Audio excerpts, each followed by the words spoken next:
is Carson from Vital Church in Chickasha, Oklahoma. My title today is It's Shaping Season. It's Shaping Season. We're going to start in Genesis chapter 2, verse 7, but I'll end Jeremiah chapter 18, verses 3 through 5. God formed man out of dirt from the ground and blew into his nostrils the breath of life. The man came alive, a living soul. Genesis 2, verse 7. I've always been fascinated with the process of creation, particularly how God made man. It says he formed Adam out of dirt from the ground.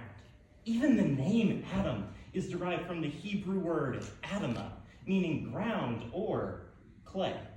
And my question became why? When God made the streets of heaven in gold, why would he make man out of clay? See, God forms man from clay in Genesis chapter 2, but he doesn't reveal why until Jeremiah chapter 18, where he leads Jeremiah down to the potter's house. It says this, verse 3, "Then I went down to the potter's house, and there he was making something at the wheel. And the vessel that he made of clay was marred in the hands of the potter. So he made it again into another vessel, as it seemed good to the potter to make." Now, in Christianity, we have some of these cliche sayings. One of them being, you are made for more. And that's true, but I want to change it up just a bit today and tell you this. You are marred for more. Now, marred is one of those words we don't hear very often, but it essentially means to be messed up or broken. And I don't know about your life today, but maybe that clay sounds just a little bit familiar. Because the truth is, we've all been broken. We've all fallen short. We've all messed up. But grace means that it doesn't matter how marred or how messed up you are, because he's the maker. Let's go. That's right. And the thing that's so interesting about clay is if you ask anyone who knows anything about pottery, they can tell you the first step in shaping the clay is actually to break it down. See, as the wheel starts to spin, the clay begins to spread apart and break down so that it can be built up by the hands of the potter.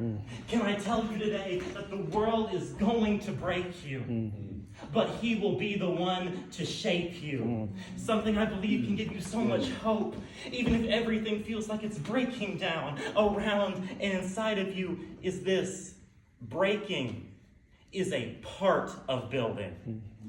And the beauty of breaking is that he'll put you back together better. So that it doesn't matter how many times the clay is marred, messed up, or unmade, it will always be shaped back how it was meant to be. And that's called grace. So why did God make man from clay? Well, because clay allows for grace. Because it said it was marred. But it also says it was in his hands. Just 2 verses later, the Lord speaks to Jeremiah and says, just as the clay is in the hands of the potter, so are you in my hands.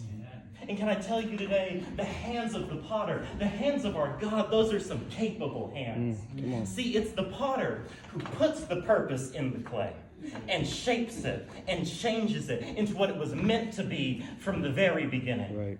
So if everything seems to be breaking down around you, could it be that his hands are on you? And the truth is, whatever his hands are on, his purpose is in.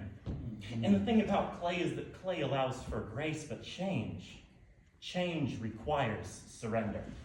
And I want to leave you with a question today, and that's this: where do you keep your clay? Is it in your hands or in his hands? Because so many times in my life, I found myself repenting enough to be forgiven, but not surrendering enough to be changed. And I realized that I would rather be broken, but in his hands, than be put together outside of them. Wow. So I came all the way from Oklahoma to tell you today that it's shaping season. It's time to get in his hands, into his grace, and into his mercy, because that's the grace in clay. That's why God made man from clay, because through surrender, clay can be shaped and changed. Because in the hands of the potter, it doesn't matter what shape the clay is in. All that matters is what shape it's going to be. Thank you.